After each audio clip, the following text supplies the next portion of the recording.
सच्चा मालिक एक अकेला है और उसकी खुदाई में, उसकी बादशाहत में कोई उसकी मदद नहीं कर रहा। इस बात को समझाने के लिए देखिए कुरान में सच्चा मालिक क्या कहता है। दरब लकुम मसला, तुम्हें एक उदाहरण देता है, एक एग्ज़ाम्पल और मिसाल देता है। मिन अनफुसिकुम, ख़ुद तुम्हारे दिल, नफ्स और तुम्हारी जान और तुम जो पसंद और नापसंद करते हो उसी में से एग्ज़ाम्पल देता है। हल लकुम मिम्मा मलकत ऐमानुकुम, उस ज़माने में मक्का मदीना और पहले के जाहिलियत के ज़माने में दुनिया में ये रिवाज था कि इंसान भी बाज़ारों में बिकते थे।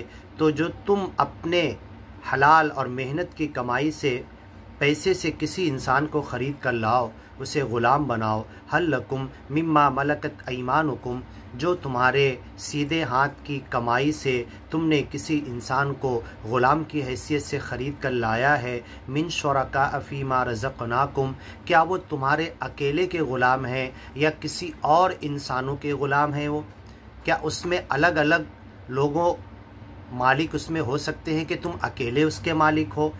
मिन शुरका फ़ीमा रज़क़नाकुम, जो कुछ हमने तुम्हें रिज़्क़ दिया तुम अकेले उसके मालिक हो, या तुम्हारी रिज़्क़ दी हुई चीज़ों में कुछ लोग शरीक हैं, वो भी बराबर के मालिक हैं। फ़अंतुम फ़ीही सवा, और इतने सारे मालिक तुम सब बराबर के उसमें हिस्सेदार हो। तख़ाफ़ूनहुम कख़ीफ़तिकुम अनफ़ुसकुम, अगर ऐसा होगा तो तुम किसी और के हिस्से से डरोगे।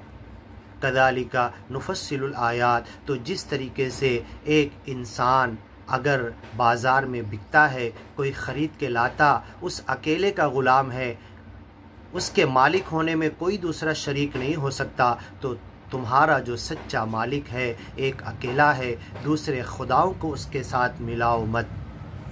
तुम अपनी मेहनत से जायदाद, प्रॉपर्टी, माल, दौलत जो जमा करते हो, कमाते हो, जब तुम अकेले उसके मालिक रहना पसंद करते हो तो ये पूरी कायनात में इंसानों को, जिनों को, हर प्राणी को, हर मखलूक को, कायनात की हर चीज़ को मालिक ने पैदा किया, उसे चला रहा, उसे ज़िंदा रखा, उसे मेंटेन रखा, कैसे चलना चलाना ये मालिक कर रहा है।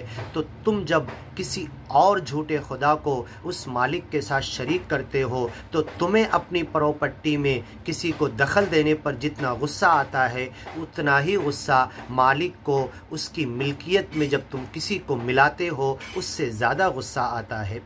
कज़ालिका नुफ़स्सिलुल आयात, ऐसे ही हम अपनी बातों को, अपनी आयतों को खोल कर बयान करते हैं। लिक़ौमिन याक़िलून, अक़ल वालों के लिए, इंसानों के लिए जिन्हें बोलना आता है, जिन्हें समझना आता है, जिन्हें अक़ल हमने दिया है, उनको बयान करते। वरना दुनिया की हर मखलूक, हर प्राणी, जानवर, ये जिस कानून में मालिक ने बांध दिया, जो ज्ञान और ईमान उन्हें दे दिया, जो तस्बीह और नमाज, नाम स्मरण जो जिस अंदाज से उन्हें सिखा दिया, वो उसमें लगे हुए हैं, कर रहे हैं। लेकिन अक़ल वाला इंसान अपनी अक़ल का सही इस्तेमाल करके मालिक के ईमान और ज्ञान की तरफ नहीं आता और मालिक के नाम स्मरण के लिए वक्त नहीं निकालता। बलित्तबअल्लज़ीना ज़लमू, जो जालिम है वो किधर भागे जा रहे, किनके पीछे चल रहे? अहवाअहुम, अपने दिल की तमन्नाओं के, झूठी तमन्नाओं के पीछे, जो हवा की तरह कभी इधर तो कभी उधर हवा की तरह उड़ती है। इसीलिए अरबी में उन तमन्नाओं को लफ्ज़ हवा कहा गया। हवा की तरह उड़ने वाली तमन्नाएं, बगैर इल्म के अपनी तमन्नाओं के पीछे भाग रहा है। फ़मन यहदी मन अदल्लल्लाह, अल्लाह जिसे गुमराह कर दे, सच्चे मालिक के ज्ञान से मालिक ही जिसे दूर कर दे, उसे कौन हिदायत दे सकता है? फ़मन यहदी, उसे कौन गाइडलाइन दे सकता है? उसके हिदायत का इंतज़ाम कौन कर सकता है? मन अदल्लल्लाह, जिसे सच्चा मालिक गुमराह कर दे। वमा लहुम मिन नासिरीन, ऐसे लोगों का दुनिया में, आखिरत में, मरने के बाद, हिसाब किताब के वक्त कोई मददगार नहीं मिलेगा।